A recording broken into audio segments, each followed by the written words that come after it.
and my dear students and our beautiful guests. A very warm welcome to you all our first function and Children's Day celebration. Let's start the function. Now, I call Kushi and Falguni to sing a prayer song. ಕೋಟಿ ಕೋಟಿ ನಮನ ನಿನಗೆ ಮಹಾಗಣಪತಿ ಲಕ್ಷ ಲಕ್ಷ ದೀಪಾರ್ಚನೆ ದಿವ್ಯ ಗಣಪತಿ ಕೋಟಿ ಕೋಟಿ ನಮನ ನಿನಗೆ ಮಹಾಗಣಪತಿ ಲಕ್ಷ ಲಕ್ಷ ದೀಪಾರ್ಚನೆ ದಿವ್ಯ ಗಣಪತಿ ಮಹಾಗಣಪತಿ ದಿವ್ಯ ಗಣಪತಿ ಮಹಾಗಣಪತಿ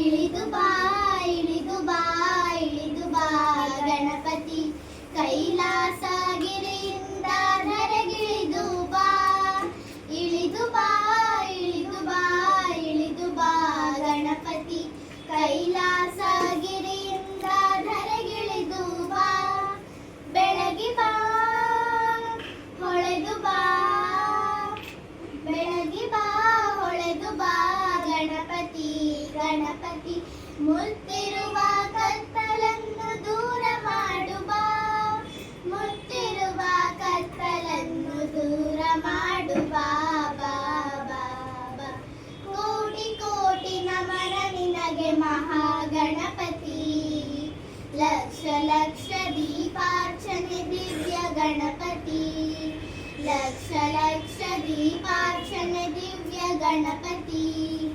ಮಹಾಗಣಪತಿ ದಿವ್ಯ Ganapati Mahaganapati. I call Shreya to welcome guests. 2024-25ನೇ ಸಾಲಿನ ನಮ್ಮ ಅಕಾಡೆಮಿಯ ಕಾರ್ಯಕ್ರಮಕ್ಕೆ ಎಲ್ಲರಿಗೂ ಸ್ವಾಗತ ಸುಸ್ವಾಗತ. ಮೊದಲನೆಯದಾಗಿ ಕಾರ್ಯಕ್ರಮದ ಮುಖ್ಯ ಅಧ್ಯಾಪಕರಾಗಿ ಉಪಸ್ಥಿತರಿರುವ ಶ್ರೀಮತಿ ಅಂಬಿಕಾ CM ವಿದ್ಯಾಭ್ಯಾಸ ಪ್ರಾಥಮಿಕ ಶಿಕ್ಷಣವನ್ನು ಪುತ್ತೂರಿನಲ್ಲಿ ಮುಗಿಸಿದ್ದಾರೆ. ಪ್ರೌಢಶಾಲಾ ಶಿಕ್ಷಣವನ್ನು ದೇವರಹಳ್ಳಿಯ ಶ್ರೀ ಲಕ್ಷ್ಮೀ ರಂಗನಾಥ ಪ್ರೌಢಶಾಲೆಯಲ್ಲಿ ಮುಗಿಸಿದ್ದಾರೆ. ಕುವೆಂಪು ವಿಶ್ವವಿದ್ಯಾನಿಲಯದಲ್ಲಿ ಪದವಿ ಶಿಕ್ಷಣವನ್ನು ಡಿಸ್ಟಿಂಕ್ಷನ್ನಲ್ಲಿ ಪಾಸು ಮಾಡಿರುತ್ತಾರೆ. ಮಾಸ್ಟರ್ ಡಿಗ್ರಿಯನ್ನು MA ಇನ್ ಎಕನಾಮಿಕ್ಸ್ ಅನ್ನು ದಾವಣಗೆರೆ ಯೂನಿವರ್ಸಿಟಿಯಲ್ಲಿನ ಅಟಲಿ PG ಸೆಂಟರ್ ದಾವಣಗೆರೆಯಲ್ಲಿ 7th ರ್ಯಾಂಕ್ ಪಡೆದುಕೊಂಡಿದ್ದಾರೆ.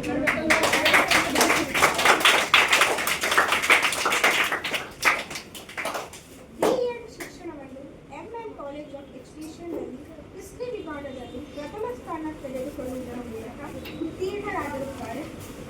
ಪ್ರಸ್ತುತ SPC first grade college for women and ಅಟಲಿ PG ಸೆಂಟರ್ನಲ್ಲಿ ಪೋಸ್ಟ್ ಗ್ರಾಜ್ಯುಯೇಟ್ ಮತ್ತು ಡಿಗ್ರಿಗೆ ಎಕನಾಮಿಕ್ಸ್ ಲೆಕ್ಚರರ್ ಆಗಿ ಕಾರ್ಯನಿರ್ವಹಿಸುತ್ತಿದ್ದಾರೆ. ಹಾಗೆ ಯೂಟ್ಯೂಬ್ನಲ್ಲಿ ಅಂಬಿಕಾ ಬಾಬು ಕ್ರಿಯೇಷನ್ಸ್ ಎಂಬ ಚಾನೆಲ್ ಪ್ರಾರಂಭ ಮಾಡಿ ಅದರಲ್ಲಿಯೂ ಕೂಡ ಕಾರ್ಯನಿರ್ವಹಿಸುತ್ತಿದ್ದಾರೆ. ನಿಮಗೆ ಆತ್ಮೀಯ ಸ್ವಾಗತ ma'am. Thank you very much.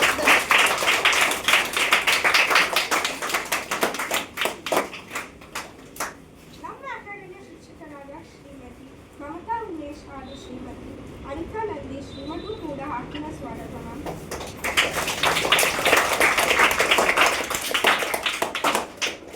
ಈ ಅಕಾಡೆಮಿಯ ಎಲ್ಲ ವಿದ್ಯಾರ್ಥಿಗಳಿಗೂ ಸ್ವಾಗತ ಸುಸ್ವಾಗತ. ನನಗೆ ಎಲ್ಲರನ್ನೂ ಸ್ವಾಗತ ಮಾಡಲು ಅವಕಾಶ ಮಾಡಿಕೊಟ್ಟ ಈ ನನ್ನನ್ನು ಧನ್ಯವಾದಗಳು. And my dear friends, my name is Anvit. I am studying in UKG. Today I am going to talk about a very special person, Lal Bahadur Shastri Ji. He was born on 2nd October 1904. He was one of second Prime Minister. He was one of the greatest freedom fighter of India. He was given slogan of Jai Jawan, Jai Kisan. Thank you.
ಆಗಿ ಬಂದಿದ್ದೀರಲ್ಲ? Very good. Yes. ಭಾರತದ ಭಾವಿ ಪ್ರಜೆಗಳು ನೀವು, ಹೌದಾ ಅಲ್ವಾ? ಭಾರತದ ಭಾವಿ ಪ್ರಜೆಗಳು ಹೇಗಿರ್ಬೇಕು? ಕ್ರಿಯೇಟಿವ್ ಆಗಿರ್ಬೇಕು, ಸ್ಪೋರ್ಟಿವ್ ಆಗಿರ್ಬೇಕು, ಪಾಸಿಟಿವ್ ಥಿಂಕಿಂಗ್ ಅನ್ನ ಮಾಡ್ಬೇಕು ಅಲ್ವಾ? ಮಾಡ್ತೀರಾ ಅಲ್ವಾ? ಎಸ್. ಇವತ್ತಿಂದಾನೇ ಎಲ್ಲರೂ ಕೂಡ ನಾನು ಭಾರತದ ಭಾವಿ ಪ್ರಜೆಯಾಗಿ ಸತ್ ಪ್ರಜೆಯಾಗಿ ಇರ್ಬೇಕು ಅನ್ನೋದನ್ನ ಮನಸ್ಸಲ್ಲಿ ಇಟ್ಕೋಬೇಕು ಅಲ್ವಾ? ಹಾಗೇನಾಗುತ್ತೆ, ನಮ್ಮ ತಂದೆ ತಾಯಿಗೂ ಕೂಡ ಗೌರವ ಸಿಗುತ್ತೆ, ನಮ್ಮ ದೇಶದ ಅಭಿವೃದ್ಧಿ ಆಗುತ್ತೆ, ಒಬ್ಬ ದೇಶಕ್ಕೆ ಒಳ್ಳೆ ಪ್ರಜೆ ಆಗೋದಕ್ಕೆ ಸಾಧ್ಯ ಆಗುತ್ತೆ ಅಲ್ವಾ? ಈಗೇನು ನಮ್ಮ ತಂದೆ ತಾಯಿ ತುಂಬಾನೇ ಚೆನ್ನಾಗಿ ಆಸ್ತಿ ಮಾಡಿದ್ದಾರೆ, ನನಗೇನು ಎಜುಕೇಶನ್ ಬೇಡಪ್ಪ, ನನಗೆ ಯಾವ ಓದು ಬೇಡ, ನನ್ಗೆ ಯಾವ್ದೇ ಕರಿಕ್ಯುಲರ್ ಆಕ್ಟಿವಿಟೀಸ್ ಬೇಡ ಅಂತ ಯೋಚನೆ ಮಾಡಿದ್ರೆ ಏನಾಗ್ತೀರಾ? ಆಗ್ಬಿಡ್ತೀವಿ ಅಲ್ವಾ? ಎಸ್. ಏನೇ ಮಾಡಿದ್ರು ಕೂಡ ಅದು ನಮ್ಮ ತಂದೆ ತಾಯಿಯ ಸಾಧನೆ, ಆದ್ರೆ ನಾವು ಸ್ವಂತಕ್ಕೆ ಸಾಧನೆ ಮಾಡ್ಬೇಕಲ್ವಾ? ಫಾರ್ಮಲ್ ಎಜುಕೇಶನ್ ಜೊತೆಗೆ ಕೋ ಕರಿಕ್ಯುಲರ್ ಆಕ್ಟಿವಿಟೀಸ್ ಕೂಡ ಬಹಳ ಇಂಪಾರ್ಟೆಂಟ್ ಆಗುತ್ತೆ. ಕೋ ಕರಿಕ್ಯುಲರ್ ಆಕ್ಟಿವಿಟೀಸ್ ಅಂದ್ರೆ ಏನು?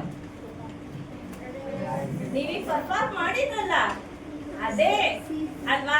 ನಿಮಗೆ ಡ್ಯಾನ್ಸ್ ಅಲ್ಲಿ ಇಂಟ್ರೆಸ್ಟ್ ಇದೆಯಾ? ಡ್ಯಾನ್ಸ್ ಅನ್ನ ಕಲೀರಿ. ಮ್ಯೂಸಿಕ್ ಅಲ್ಲಿ ಇಂಟ್ರೆಸ್ಟ್ ಇದೆಯಾ? ಮ್ಯೂಸಿಕ್ ಅನ್ನ ಕಲೀರಿ. ಕರಾಟೆ ಇಂಟ್ರೆಸ್ಟ್ ಇದೆಯಾ? ಕರಾಟೆಯನ್ನ ಕಲೀರಿ.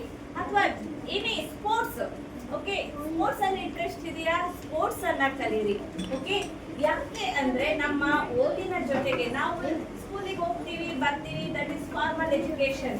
ಇವತ್ತು ಸಾಧನೆ ಮಾಡಬೇಕು ಅಂದ್ರೆ not just formal education, informal education is also very important in our life ಅಲ್ವಾ? ನಿಮಗೆ ಗೊತ್ತಿದೆ ಈಗಾಗಲೇ ಇನ್ಫಾರ್ಮಲ್ ಎಜುಕೇಶನ್ ಅಲ್ಲಿ ಎಷ್ಟೋ ಮಕ್ಕಳು ತುಂಬಾನೇ ಸಾಧನೆ ಮಾಡಿದ್ದಾರೆ. ಫಾರ್ ಎಕ್ಸಾಂಪಲ್ ಸ್ಪೋರ್ಟ್ಸ್ ಅಲ್ಲಿ ಆಗಿರ್ಬೋದು, ಆಗಿರ್ಬೋದು, ಪ್ರಜ್ಞಾನಂದ ಆಗಿರ್ಬೋದು ಅಲ್ವಾ? They are not going to school but otherwise also they are the champion in world ಅಲ್ವಾ? ಫಾರ್ಮಲ್ ಎಜುಕೇಶನ್ ಅನ್ನೋದನ್ನ ತಂದೆ ತಾಯಿನೂ ಕೊಡ್ತಾರೆ, ಶಿಕ್ಷಣ ಸಂಸ್ಥೆಗಳು ಕೊಡ್ತವೆ. ಓಕೆ, ನಿಮಗೆ ಕೋ-ಕರಿಕ್ಯುಲರ್ ಆಕ್ಟಿವಿಟೀಸ್ ನಲ್ಲಿ ಭಾಗವಹಿಸಲು ತಂದೆ ತಾಯಿ ನಿಜವಾಗ್ಲೂ ಸಪೋರ್ಟ್ ಮಾಡ್ತಾರೆ. ನೀವು ಆಸಕ್ತಿಯನ್ನ ತೋರ್ಬೇಕು. ನಿಮಗೆ ಆಸಕ್ತಿ ಇಲ್ಲ ಅಂದ್ರೆ ಏನ್ ಮಾಡ್ತಾರೆ? ಬಿಡಪ್ಪ, ಅವನಿಗೆ ಇಂಟ್ರೆಸ್ಟ್ ಇಲ್ಲ, ಅವಳಿಗೆ ಇಂಟ್ರೆಸ್ಟ್ ಇಲ್ಲ ಅಂತ ಸುಮ್ಮನೆ ಬಿಡ್ತಾರಲ್ವಾ? ಅಲ್ವಾ? ಮಮ್ಮ ನಾನು ಅದನ್ನ ಕಲಿತೀನಿ, ಪಪ್ಪ ನಾನು ಈ ಸ್ಪೋರ್ಟ್ಸಿಗೆ ಹೋಗ್ತೇನೆ, ಈ ಮ್ಯೂಸಿಕ್ಗೆ ಹೋಗ್ತೇನೆ, ಅಬ್ಯಾಕಸ್. ಓಕೆ, ನಾನು ನಿಜವಾಗ್ಲೂ it is very helpful to in your future. ಏಕೆಂದ್ರೆ ಈಗ ಅದರ ಎಫೆಕ್ಟ್ ನಿಮಗೆ ಗೊತ್ತಾಗಲ್ಲ. ಮುಂದೆ ಹೈಯರ್ ಎಜುಕೇಶನ್ಗೆ ಹೋಗ್ತಾ ಹೋಗ್ತಾ ಪ್ರಾಬ್ಲಮ್ಸ್ ಏನಿದೆ, ಮ್ಯಾಥಮೆಟಿಕ್ಸ್ ಏನಿದೆ. ಓಕೆ, ಇವತ್ತು ದೊಡ್ಡ ದೊಡ್ಡ ಸೈಂಟಿಸ್ಟ್ ಗಳನ್ನ ಗುರುತಿಸ್ತೇವೆ ನಾವು, ಅದು ಮ್ಯಾಥಮೆಟಿಕ್ಸ್ ಇಂದಲೇ ಸಾಧ್ಯ ಆಗೋದು. ವಿತೌಟ್ ಮ್ಯಾಥಮೆಟಿಕ್ಸ್ ನಾವು ಏನನ್ನು ಮಾಡೋದಿಕ್ಕೆ ಆಗೋದಿಲ್ಲ ಅಲ್ವಾ? ನಾವು ಮ್ಯಾಥಮೆಟಿಕ್ಸ್ ಅಲ್ಲಿ ತುಂಬಾ ಚೆನ್ನಾಗಿದ್ದೀವಿ ಅಂದ್ರೆ ನಿಜವಾಗ್ಲೂ ಕೂಡ ಎಜುಕೇಶನ್ ಅಲ್ಲೂ ಕೂಡ ನಾವು ಎನಿ ಸಬ್ಜೆಕ್ಟ್, ಬೇರೆ ಅದರ್ ಸಬ್ಜೆಕ್ಟ್ ಯಾವ್ದಿದೆ, ಕನ್ನಡ ಆಗಿರ್ಬೋದು, ಇಂಗ್ಲಿಷ್ ಆಗಿರ್ಬೋದು, ಸೋಷಿಯಲ್ ಸೈನ್ಸ್ ಆಗಿರ್ಬೋದು, ಸೈನ್ಸ್ ಆಗಿರ್ಬೋದು, ಹಿಂದಿ ಆಗಿರ್ಬೋದು, ಫಿಸಿಕ್ಸ್, ಮ್ಯಾಥ್, ಎನಿ ಒಂದು ನೀವು ಚೆನ್ನಾಗಿ ಆಸಕ್ತಿಯಿಂದ ಕಲಿಯೋದಿಕ್ಕೆ ಇದು ಬೇಸಿಕ್ ಸ್ಟೇಜ್. ನೀವು ಈ ಟೈಮಲ್ಲಿ ಏನ್ ಮಾಡ್ತೀರಾ? ನಂಗೆ ಇಂಟ್ರೆಸ್ಟ್ ಇಲ್ಲ, ನಂಗೆ ಹೋಗೋಕ್ಕಾಗಲ್ಲ ಅಂತ ಅಂದ್ಕೊಳ್ತೀರಾ. ಅಮ್ಮ ರೆಡಿ ಮಾಡಿ ಕಳಿಸ್ಬೇಕು ಅಲ್ವಾ? ವಾಲಂಟರಿ ಆಗಿ ಎಷ್ಟು ಜನ ರೆಡಿ ಆಗಿ ಬರ್ತೀರಾ? Yes, very good. ಎಲ್ಲ ಆಲ್ಮೋಸ್ಟ್ ಎಲ್ಲರೂ 90% ಸ್ಟೂಡೆಂಟ್ಸ್ ಎಲ್ಲರೂ ವಾಲಂಟರಿ ಆಗಿ 100% ಸ್ಟೂಡೆಂಟ್ಸ್ ಎಲ್ಲರೂ ವಾಲಂಟರಿ ಆಗಿ ಬರ್ತೀರಾ. ವೆರಿ ಗುಡ್ ಸ್ಟೂಡೆಂಟ್ಸ್ ಅಲ್ವಾ? ಏನ್ ಮಾಡ್ತಾರೋ ಗೊತ್ತಿಲ್ಲ. ನಿಮಗೆ ಗೊತ್ತಿದೆ ಅಲ್ವಾ? ಮನೆಗಿದ್ರೆ ಏನ್ ಮಾಡ್ತೀವಿ ನಾವು? ಆಟ ಆಡ್ತೀರೋ ಅಥವಾ ಫೋನಲ್ಲಿ ಟೈಮ್ ವೇಸ್ಟ್ ಮಾಡ್ತೀರೋ? ಫೋನ್ ಇಟ್ಕೊಂಡು ಕುತ್ಕೊಂಡಿದ್ದೀರಾ ಅಂದ್ರೆ ಅದು ನಿಮಗೆ ಯೂಸ್ಫುಲ್ ಅಲ್ಲ, ಯಾರು ವಿಡಿಯೋ ಮಾಡಿ ಹಾಕಿರ್ತಾರಲ್ಲ ಅವ್ರಿಗೆ ಯೂಸ್ಫುಲ್. ನೆನ್ಪಿಟ್ಕೊಳ್ಳಿ, ಅದು ನಿಮ್ಮ ಮೆಂಟಲ್ ಡೆವಲಪ್ಮೆಂಟ್ ಅಥವಾ ಬೌದ್ಧಿಕ ಶಕ್ತಿಯನ್ನ ಇಂಪ್ರೂವ್ ಮಾಡೋದಿಲ್ಲ, ಅದ್ರ ಬದಲಾಗಿ ನಿಮ್ಮನ್ನ ಸಪ್ರೆಸ್ ಮಾಡುತ್ತೆ. ಯಾಕೆ ಹೇಳಿ? ನೀವು ಅದ್ರ ಸುತ್ತನೇ ಓಡಾಡ್ತಿರ್ತೀರಾ. ಮೊಬೈಲ್ ಎಲ್ಲಿದೆ ಮಮ್ಮ, ಪಪ್ಪ ಮೊಬೈಲ್ ಎಲ್ಲಿದೆ, ಆ ವಿಡಿಯೋ ನೋಡ್ಬೇಕಿತ್ತು, ಈ ಏನು ಗೇಮ್ ಆಡ್ಬೇಕಿತ್ತು, ಎಲ್ಲಿದೆ ಅಲ್ಲೇ ಸುತ್ತಿರ್ತೀರಾ. ಅವರ ಥಾಟ್ಸ್ಗಳಷ್ಟೇ ನಿಮ್ ತಲೆಗೆ ಬರ್ತವೆ. ನಿಮ್ಮ ಸ್ವಂತಕ್ಕೆ ಯಾವ್ದಾದ್ರು ಬರುತ್ತಾ? ಸ್ವಂತ ಆಲೋಚನೆಗಳು ಯಾವ್ದಾದ್ರು ಬರುತ್ತಾ? ಖಂಡಿತ ಇಲ್ಲ. ಈ ರೀತಿ ಕ್ಲಾಸ್ಗಳಿಗೆ ನೀವು ಬಂದ್ರೆ ಏನಾಗುತ್ತೆ, ನಿಮ್ಮ ಬೌದ್ಧಿಕ ಶಕ್ತಿ, ಮೆಂಟಲ್ ಎಬಿಲಿಟಿ ಅನ್ನೋದು ಇಂಪ್ರೂವ್ ಆಗುತ್ತೆ. ಆಗುತ್ತೋ ಇಲ್ಲ? ಡೆಫಿನೆಟ್ಲಿ ಆಗುತ್ತೆ. ಏಕೆಂದ್ರೆ ನೀವು ಫ್ರೆಂಡ್ಸ್ ಜೊತೆಗೆ ಕೂತ್ಕೊಳ್ತೀರಾ, ಹಲವಾರು ವಿಷಯಗಳನ್ನ ಕಲಿತೀರಾ. ಫಾರ್ ಎಕ್ಸಾಂಪಲ್, ತುಂಬಾ ಚೆನ್ನಾಗಿ ಮಾತಾಡಿದ್ರು ಪಾಪು ಅಲ್ವಾ, ಏನು ಜಸ್ಟ್ UKG ಸ್ಟೂಡೆಂಟ್ ಎಷ್ಟು ಚೆನ್ನಾಗಿ ಮಾತಾಡಿದ್ರು ಅಂದ್ರೆ ಅದೆಲ್ಲ ನಿಮ್ಗೆ ಇನ್ಸ್ಪಿರೇಷನ್. ನಾನು ಮಾತಾಡ್ಬೋದಿತ್ತು, ನನಗೂ ಚೆನ್ನಾಗಿ ಗೊತ್ತಿತ್ತು, ಒಂದಲ್ಲ ಒಂದಿನ ನೀವು ಅದನ್ನ ಎಕ್ಸ್ಪ್ರೆಸ್ ಮಾಡೇ ಮಾಡ್ತೀರಾ. ಓಕೆ, ಆದ್ರೆ ಅಲ್ಲಿ ಮೊಬೈಲ್ ಅಲ್ಲಿ ಅವಕಾಶ ಇಲ್ಲ. ಓಕೆ, ಅವರ ಥಾಟ್ಸ್ಗಳು ನಮ್ಮ ಥಾಟ್ಸ್ಗಳಾಗೋಕ್ ಸಾಧ್ಯ ಇಲ್ಲ. ನಮ್ಮ ಬೌದ್ಧಿಕ ಶಕ್ತಿಯನ್ನ ಇಂಪ್ರೂವ್ ಮಾಡ್ಕೊಳ್ಳೋದಕ್ಕೆ ಸಾಧ್ಯ ಇಲ್ಲ. ನಮ್ಮ ಸ್ವಂತಕ್ಕೆ ಬೆಳಿಬೇಕು ಅಂದ್ರೆ ಈ ರೀತಿಯ ಕೋ-ಕರಿಕ್ಯುಲರ್ ಆಕ್ಟಿವಿಟೀಸ್ಗಳು ಎಲ್ಲಿ ನಡೆಯುತ್ತಲ್ಲ ಅಲ್ಲಿಗೆ ಜಾಯಿನ್ ಆಗಿ. ಫಸ್ಟ್ ಆಫ್ ಆಲ್ ನಿಮ್ಮ ಪೇರೆಂಟ್ಸ್ಗೆ, ನಿಮ್ಮ ಟೀಚರ್ಗೆ ರೆಸ್ಪೆಕ್ಟ್ ಕೊಡಿ. ಓಕೆ, ಯಾರು ತಂದೆ ತಾಯಿಗೆ ಗೌರವವನ್ನ ಕೊಡೋದಿಲ್ಲ, ಟೀಚರ್ಸ್ಗೆ ಗೌರವವನ್ನ ಕೊಡೋದಿಲ್ಲ, ಡೆಫಿನೆಟ್ಲಿ ಅವ್ರೇನಾಗಲ್ಲ ಆಗಲ್ಲ, ಸಾಧನೆಯನ್ನ ಮಾಡೋದಿಕ್ಕೆ ಸಾಧ್ಯ ಆಗೋದಿಲ್ಲ. ಯಾಕೆ? ಫಸ್ಟ್ ಆಫ್ ಆಲ್ ನೀವೇನೇ ಸಾಧನೆಯನ್ನ ಮಾಡಿ ಫಸ್ಟ್ ತುಂಬಾ ಖುಷಿ ಪಡೋ ಅಂತವ್ರು ಕೋ-ಕರಿಕ್ಯುಲರ್ ಆಕ್ಟಿವಿಟೀಸ್ ಹೋಗೋ ಟೀಚರ್ಸೇ ಆಗಿರ್ಬೋದು, ಫಾರ್ಮಲ್ ಎಜುಕೇಶನ್ ಅನ್ನ ಪಡ್ಕೊಳ್ಳೋ ಟೀಚರ್ಸೇ ಆಗಿರ್ಬೋದು, ನಮ್ಮ ತಂದೆ ತಾಯಿಗಳು. ಫಸ್ಟ್ ಅವರೇ ಖುಷಿ ಪಡೋದು. ಇನ್ನೆಲ್ಲ ಏನ್ ಸುತ್ತಮುತ್ತ ಫ್ರೆಂಡ್ಸ್ ಇದ್ದಾರೆ, ಯಾರ್ಯಾರು ಏನಿದ್ದಾರೆ, ಅವರೆಲ್ಲರೂ ಕೂಡ ಒಂದು ಕಾಲನ್ನ ಹಿಡಿದು ನಮ್ಮ ಕೆಳಗಡೆ ಚೆಕ್ಕೋರೆ, ಮೇಲಕ್ಕೆ ತರೋರು ಟೀಚರ್ಸ್ ಮತ್ತೆ ನಮ್ಮ ಪೇರೆಂಟ್ಸ್. ಓಕೆ, ಒಂದು ಮಾತು ಬೈಬಹುದು ಪೇರೆಂಟ್ಸ್, ಆದ್ರೆ ಅದು ನಿಮ್ಮ ಭವಿಷ್ಯದ ದೃಷ್ಟಿಯಿಂದ ಎಷ್ಟೊತ್ತಕ್ಕ ಫೋನ್ ನೋಡ್ತಿರ್ತೀಯ ಅಂತ ಬೈರೋದು ನಿಮಗೆ ಕೆಟ್ಟದ್ದ? ಡೆಫಿನೆಟ್ಲಿ ಅಲ್ಲ. ನಿನ್ನ ಫೋನ್ ನೋಡೋದ್ರಿಂದ ನಿಜವಾಗ್ಲೂ ಕೂಡ ನಿನ್ನ ಮೆಂಟಲ್ ಎಬಿಲಿಟಿ ಏನಿದೆ ಅದು ಕಡಿಮೆ ಆಗ್ತದೆ. ಯೂಸ್ ಮಾಡ್ಕೋಬೇಕು. ಸೋಷಿಯಲ್ ಮೀಡಿಯಾ ಅನ್ನೋದು at present very important sector ಕೂಡ. ಏನೇ ಡೌಟ್ಸ್ ನಿಮ್ಗೆ ಎಜುಕೇಶನಲ್ಲಿ ಏನೇ ನಿಮಗೆ ಡೌಟ್ಸ್ ಬಂದ್ರೆ ಅಥವಾ ಪ್ರಾಬ್ಲಮೆಟಿಕ್ ಆಗಿ ಏನೇ ಸಮಸ್ಯೆಗಳು ಇದ್ರೆ ಅದನ್ನ ಕ್ಲಿಯರ್ ಮಾಡ್ಕೊಳ್ಳೋದಕ್ಕೆ ನಾವು ಸೋಷಿಯಲ್ ಮೀಡಿಯಾವನ್ನ ಉಪಯೋಗಿಸೋಣ. ರೀಲ್ಸ್ ನೋಡೋದಕ್ಕೆ ಆಗ್ಲಿ ಅಥವಾ ಅದರಲ್ಲಿ ಗೇಮ್ ಆಡೋದಕ್ಕೆ ಆಗ್ಲಿ ಖಂಡಿತ ಉಪಯೋಗ ಮಾಡ್ಕೊಬೇಡಿ. ಓಕೆ, ಈಗ ನೀನ್ ಡ್ಯಾನ್ಸ್ ಪರ್ಫಾರ್ಮ್ ಮಾಡ್ಬೇಕಪ್ಪ, ಎಲ್ಲಿ ಕಲಿಯೋದು? ಡ್ಯಾನ್ಸ್ ಕ್ಲಾಸಿಗೆ ಹೋಗಿರ್ತೀಯ, ಹೋಗ್ತಾ ಇರೋ ಮಕ್ಕಳು ಎಸ್, ಅದರಲ್ಲಿ ನೀನು ಈಸಿಯಾಗಿ ಕಲ್ತ್ಕೊಂಡು ಬರ್ಬೋದು. ನೀನು ಪರ್ಫಾರ್ಮ್ ಮಾಡಿದ್ರೆ ಏನಾಗುತ್ತೆ, ನಿನ್ನ ಕಾನ್ಫಿಡೆನ್ಸ್ ಲೆವೆಲ್ ಏನಾಗುತ್ತೆ, ಬೂಸ್ಟ್ ಅಪ್ ಆಗುತ್ತೆ. ನಾನು ಅಲ್ಲಿ ಡ್ಯಾನ್ಸ್ ಮಾಡಿದ್ದೆ, ಇದು ಡ್ಯಾನ್ಸ್ ಎಜುಕೇಶನ್ ಅಲ್ಲಿ ಆಗ್ಲಿ ಅಥವಾ ಕೋ-ಕರಿಕ್ಯುಲರ್ ಆಕ್ಟಿವಿಟೀಸ್ ಅಲ್ಲಿ ಆಗ್ಲಿ ತುಂಬಾನೇ ಇಂಪ್ರೂವ್ಮೆಂಟ್ ಆಗ್ತಾ ಬರುತ್ತೆ. That is the reason. ಅದಕ್ಕೆ ಮಾತ್ರ ಫೋನ್ ಅನ್ನ ಉಪಯೋಗ ಮಾಡ್ಕೊಳ್ಳಿ. ಇನ್ನ ಪೇರೆಂಟ್ಸ್ ಬಗ್ಗೆ ಹೇಳಬೇಕು ಅಂದ್ರೆ ನಿಮ್ಮ ತಂದೆ ತಾಯಿ ಓದಿರ್ಲಿ ಓದದೇ ಇರ್ಲಿ, ಓಕೆ, ಆದ್ರೆ ನಿಮ್ಮನ್ನ ಅವರು ಓದಿಸ್ಬೇಕು ಅನ್ಕೊಂಡಿರ್ತಾರೆ, ಹೌದಾ ಅಲ್ವಾ? ನೀನು ಸಮಾಜದಲ್ಲಿ ಒಬ್ಬ ಡಾಕ್ಟರ್ ಆಗ್ಬೇಕು, ಇಂಜಿನಿಯರ್ ಆಗ್ಬೇಕು, ಲಾಯರ್ ಆಗ್ಬೇಕು, ಟೀಚರ್ ಆಗ್ಬೇಕು, ಜಡ್ಜ್ ಆಗ್ಬೇಕು, ಅವರ ಕನಸುಗಳು ದೊಡ್ಡದಾಗಿರುತ್ತೆ. ಓಕೆ, ಏನೇ ಮಾಡ್ತಿದ್ರು ಅವರ ಜಾಬ್ಗಳಿಗೆ ನೀವು ರೆಸ್ಪೆಕ್ಟ್ ಕೊಡಲೇಬೇಕು. ಅದರಲ್ಲೂ ತಾಯಿ ಅಂತೂ ನಿಮ್ಮ ಭವಿಷ್ಯದ ದೃಷ್ಟಿಯಿಂದ ಎಷ್ಟು ಯೋಚನೆ ಮಾಡ್ತಾರೆ ಅಂದ್ರೆ ಅದನ್ನ ನೀವು ಇಮ್ಯಾಜಿನ್ ಮಾಡ್ಕೊಳ್ಳೋದಕ್ಕೆ ಸಾಧ್ಯ ಇಲ್ಲ. ನನ್ನ ಮಗು ಹಾಗಾಗ್ಬೇಕು, ಹೀಗಾಗ್ಬೇಕು, ಇಷ್ಟು ಚೆನ್ನಾಗಿ ಓದ್ಬೇಕು, ಅಷ್ಟು ಚೆನ್ನಾಗಿರ್ಬೇಕು ಅಲ್ವಾ? ತಾಯಿಯ ಭಾವನೆಗಳಿಗೆ ಫಸ್ಟ್ ಬೆಲೆ ಕೊಡಿ. ಓಕೆ, ಆಗ ಮಾತ್ರ ನಾವೇನಾಗುತ್ತೆ, ಇಂಪ್ರೂವ್ ಆಗೋದಿಕ್ಕೆ ಸಾಧ್ಯ ಆಗುತ್ತೆ. ತಂದೆ ತಾಯಿ ಟೀಚರ್ಸ್ ನ ಒಂದು ಆಶೀರ್ವಾದ ಕಡಿ ಕಾಣುತ್ತಾ? ನಿಮಗೆ ಫೋನ್ ರಿಂಗ್ ಆದ ಕಡಿ ಕಾಣುತ್ತೇನಪ್ಪ? ಫೋನ್ ಬರುತ್ತೆ, ಮ್ಯಾಮ್ ನನಗೆ ಫೋನ್ ಮಾಡ್ತಾರೆ, ನೀವ್ ಅಥವಾ ನಿಮ್ ತಂದೆ ತಾಯಿ ಫೋನ್ ಮಾಡ್ತೀರಾ, ಅದೇನಾದ್ರೂ ಕಣ್ಣಿಗೆ ಕಾಣುತ್ತಾ? ಡೆಫಿನೆಟ್ಲಿ ಇಲ್ಲ. ಹೇಗ್ ಬರುತ್ತೆ? ಸೌಂಡ್ ರೇಡಿಯೇಷನ್ ಮೂಲಕ ಬರುತ್ತೆ ಅಂತ ಸೈಂಟಿಫಿಕಲಿ ಹೇಳ್ತೀರಾ. ಬಟ್ ಆಶೀರ್ವಾದನೂ ಹಾಗೆ, ಅದು ನಮ್ಮ ಕಣ್ಣಿಗೆ ಕಾಣಲ್ಲ, ಆದ್ರೆ ನಮ್ಮನ್ನ ಅಭಿವೃದ್ಧಿ ಪಡಿಸೋದಿಕ್ಕೆ ತುಂಬಾನೇ ಹೆಲ್ಪ್ ಮಾಡುತ್ತೆ. ನನ್ನ ಮಕ್ಕಳು ಚೆನ್ನಾಗಿರ್ಲಿ, ನನ್ನ ಸ್ಟೂಡೆಂಟ್ಸ್ ಚೆನ್ನಾಗಿರ್ಲಿ ಅಂತ ಟೀಚರ್ಸ್ ಯಾವಾಗ ಬ್ಲೆಸ್ ಮಾಡ್ತಾರಲ್ಲ ಆಗ ಡೆಫಿನೆಟ್ಲಿ ನೀವೇನಾಗ್ತೀರಾ, ಇಂಪ್ರೂವ್ ಆಗ್ತೀರಾ ಅಲ್ವಾ? Yes, very good. ಈಗ ಫಾರ್ ಎಕ್ಸಾಂಪಲ್ ಸ್ವಲ್ಪ ಬೆಳೀತಾ ಬೆಳೀತಾ ಬೆಳೀತಾ ಮಕ್ಕಳು ಏನ್ ಯೋಚನೆ ಮಾಡ್ತಾರೆ, ಓದೋರು ಎಲ್ಲರಿಗೂ ಜಾಬ್ ಸಿಗುತ್ತಾ ಮ್ಯಾಮ್, ಎಲ್ಲರಿಗೂ ಗೌರ್ಮೆಂಟ್ ಜಾಬ್ ಸಿಗುತ್ತಾ ಅಂತ ಕೇಳ್ತಾರೆ. ಡೆಫಿನೆಟ್ಲಿ ಸಿಗಲ್ಲ ಎಲ್ಲರಿಗೂ, ಆದ್ರೆ ಎಲ್ಲರಿಗೂ ಒಂದು ಒಳ್ಳೆ ಜಾಬ್ ಸಿಕ್ಕೇ ಸಿಗುತ್ತೆ, ಅದು ಖಂಡಿತ. ಏಕೆಂದ್ರೆ ಯಾರು ಕಷ್ಟಪಟ್ಟು ಎಫರ್ಟ್ ಹಾಕಿ ನೀವು ಜೀವನದಾಗ ಮುಂದೆ ಬರಬೇಕು ಅಂತ ಆಸೆ ಪಡ್ತೀರಲ್ಲ, ಅವ್ರಿಗೆಲ್ಲರೂ ಕೂಡ ಜಾಬ್ ಇಲ್ಲದೆ ಇಲ್ಲ.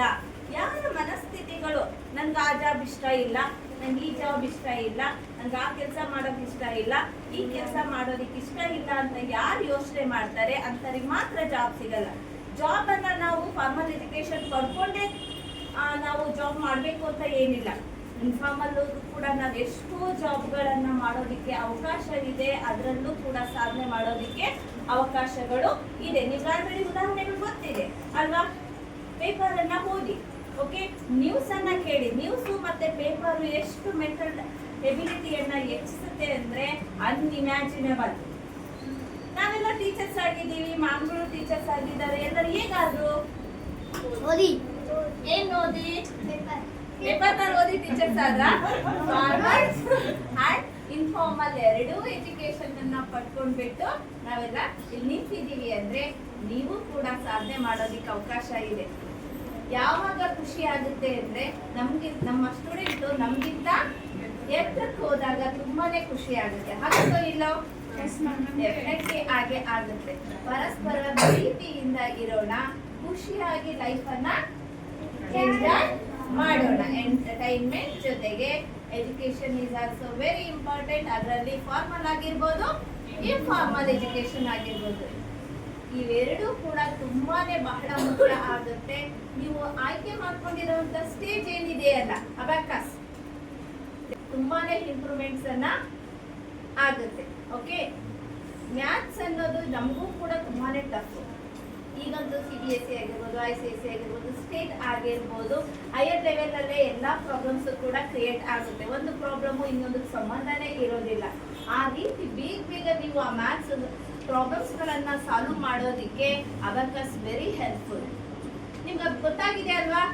ಎಷ್ಟು ನೀವು ನಿಮ್ಮ ಈಗ ಅಬಾಕಸ್ಸಿಗೆ ಬರದೇ ಇರುವಂತ ಸ್ಟೂಡೆಂಟ್ಸ್ ಅಬ್ಸರ್ವ್ ಮಾಡಿ ನೋಡಿ, ಅವರ ಕ್ಯಾಲ್ಕುಲೇಟ್ ಮಾಡುವಂತಹ ಎಬಿಲಿಟಿ ಏನಾಗಿರುತ್ತೆ, ಲೋ ಆಗೇ ಇರುತ್ತೆ. ನಿಮ್ಮ ಎಬಿಲಿಟಿ ವೆರಿ ಸ್ಪೀಡ್ ಇರುತ್ತಲ್ವಾ? ಡೆಫಿನೆಟ್ಲಿ ಈ ರೀತಿಯ ಕೋರ್ಸ್ಗಳನ್ನ ಆಯ್ಕೆ ಮಾಡ್ಕೊಂಡಿದ್ದೀರಲ್ಲ, all the best for your future. Okay, ಇಷ್ಟು ಹೇಳಿ ನನ್ನ ಮಾತನ್ನ ಮುಗಿಸ್ತೇನೆ. Thank you very much.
ಕ್ಲಾಸಲ್ಲಿ ಒಬ್ರು ಅಜ್ಜಿ ಮತ್ತೆ ಮೊಮ್ಮಗ ಇರ್ತಾರಂತೆ. ಅವ್ರಿಗೆ ಮೊಮ್ಮಗನಿಗೆ ಅಜ್ಜಿಗೆ ಇನ್ನೊಬ್ಳು ಮಗಳು ಇರ್ತಾಳೆ. ಮಗಳಿಗೆ ಮದುವೆ ಆಗಿರ್ತದೆ. ಅವಳಿಗೆ ಭಾಳ ಕೆಟ್ಟ ಬುದ್ಧಿ ಇರ್ತದೆ. ಅದಕ್ಕೆ ಅವ್ರ ಅಜ್ಜಿ ಅವಳಿಗೆ ಹೋಗಿ ಮಗನಿಗೆ ಊಟ ಬೇಕು ಅಂತ ಇಸ್ಕೊಂಡು ಬರ್ತಾಳೆ. ಅಜ್ಜಿ ಅವಾಗ ಅವಳು ನಾನು ನಿಮಗೆ ಕೊಡಲ್ಲ ಅಂತ ದೂರ್ತಾರೆ. ಅವಾಗ ಇನ್ನೊಂದ್ಸಲಿ ಅವರು ಊರಿನ ರಾಜರ ಹತ್ರ ಹೋಗಿ ಕೇಳಿದಾಗ ಅವ್ರು ಕೊಡ್ತಾರೆ. ಅವರು ಮನೆಗೆ ಹೋಗಿ ಉಂಡಿ ಮೇಲೆ ಅವನು ಮೊಮ್ಮಗ ಆಟ ಆಡಕ್ಕೆ ಹೋಗ್ತೀನಿ ಅಜ್ಜಿ ಅಂತ ಹೇಳಿ ಹೋಗ್ಬೇಕಾದ್ರೆ ಸರಿ ಹೋಗು ತಡೆ ನಾನು ಮಾತಾಡ್ಬೇಕು ನಿನಗೆ ಅಂತ ನಿಂದಿಸ್ತಾರೆ. ಅವಾಗ ಅವನಿಗೆಲ್ಲ ಮಾತು ಗೊತ್ತಿರ್ತದೆ. ಅದಕ್ಕೆ ಅವನು ಹೇಳ್ತಾನೆ ಆ ಮಣ್ಣು ಮಾತ್ರ ತಿನ್ನಕ್ಕೆ ಹೋಗಬೇಡ ಅಂತ. ಆದರೂ ಅವನು ಹೋಗಿ ಅಲ್ಲಿ ಒಂದು ಮರದ ದಂಡೆ ಹತ್ರ ಮಣ್ಣು ಇರ್ತದೆ. ಅದನ್ನ ತಿಂತಿರ್ತಾನೆ. ಅವಾಗ ಅಲ್ಲಿ ಒಬ್ರು ದೇವರು ಬಂದು ಅವ್ನು ಕೇಳ್ತಾರೆ ಏನ್ ನೀ ಮಣ್ಣು ತಿಂತಿದೀಯ ಅಂತ. ಇದು ಚೆನ್ನಾಗಿದೆ ಅದಕ್ಕೆ ತಿಂತಿದ್ದೇನೆ ಅಂತ ಹೇಳ್ತಾರೆ. ಅವಾಗ ಅವರು ದೇವರು ಅದನ್ನ ಇಸ್ಕೊಂಡು ತಿಂದಾಗ ಅದು ಚೆನ್ನಾಗಿತ್ತು ಅಂತ ಒಂದು ಸ್ಪೂನ್ ಕೊಡ್ತಾರೆ ಅವನಿಗೆ. ಅವರು ಅದರಿಂದ ಒಂದು ಅಂಗಡಿ ಮಾಡ್ತಾರೆ. ಅದು ಭಾಳ ಚೆನ್ನಾಗಿರ್ತದೆ ಆ ಅಂಗಡಿ ಊಟ. ಅವಾಗ ಅವ್ರ ಮಗಳಿಗೆ ಆಶ್ಚರ್ಯ ಆಗ್ತದೆ. ಇದು ಹೆಂಗೆ ಸಾಧ್ಯ, ಎಷ್ಟು ಬಡವರು ಇರ್ತಾರೆ ಶ್ರೀಮಂತರಾಗ್ತಾರಲ್ಲ ಅಂತ. ಅದಕ್ಕೆ ಹೋಗಿ ಹೇಳ್ತಾರೆ ನಾನು ಇಷ್ಟು ಮನೆಗೆಲ್ಲ ಎಷ್ಟು ಹುಡುಕ್ತಿದ್ದ ಆದರೂ ಇಸ್ಕೊಂಡು ಸಿಗ್ತಿರಲಿಲ್ಲ. ನಿಮ್ಮ ಅಮ್ಮಗೆ ಎತ್ಕೊಂಡ್ಬಂದಾನು ಅಂತ ಫುಲ್ ಹೇಳಿ ಇಸ್ಕೊಂಡು ಹೋಗ್ತಾಳೆ. ಆವಾಗ ಅವಳು ಆ ಸ್ಪೂನ್ನ ತಗೊಂಡು ಅವ್ರ ಅಂಗಡಿ ಮುಂದೆ ಬಂದು ಊಟ ಮಾಡಬೇಕಾದಾಗ ಅವಳಿಗೆ ಹೊಟ್ಟೆ ನೋವು ಬರ್ತೈತೆ. ಅವಾಗ ಕಿರ್ಚ್ಕೊಂಡಾಗ ಅವ್ರ ಅಜ್ಜಿ ಬಂದು ಅವ್ರಿಗೆ ಸಮಾಧಾನ ಮಾಡ್ತಾರೆ. Moral of the story is ಮೋಸ ಮಾಡಿ ಏನನ್ನು ಕದಿಬಾರ್ದು. ಶರಣರಿಗೆ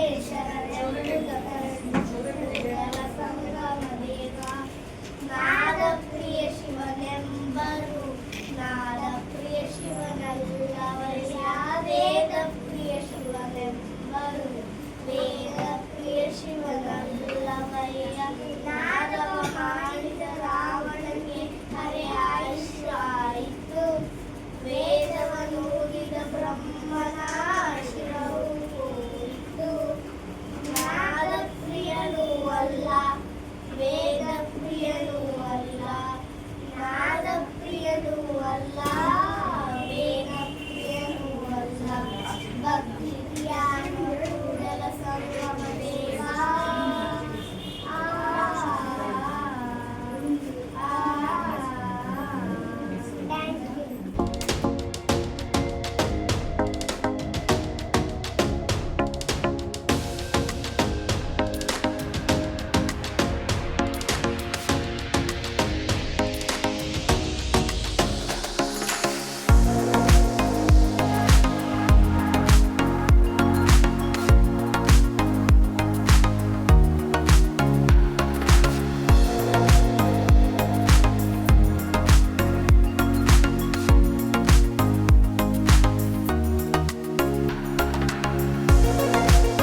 ಒಂದೇ ಧರ್ಮ ಒಂದೇ ಒಬ್ಬರ ಕಣ್ಣೀರ ಒಬ್ಬರು ಒರೆಸುವೆವು ಒಬ್ಬರ ಹಸಿವನ್ನ ಒಬ್ಬರು ನೀಗುವೆವು ಸಹಿಷ್ಣುತೆ ಕೊಟ್ಟವಳು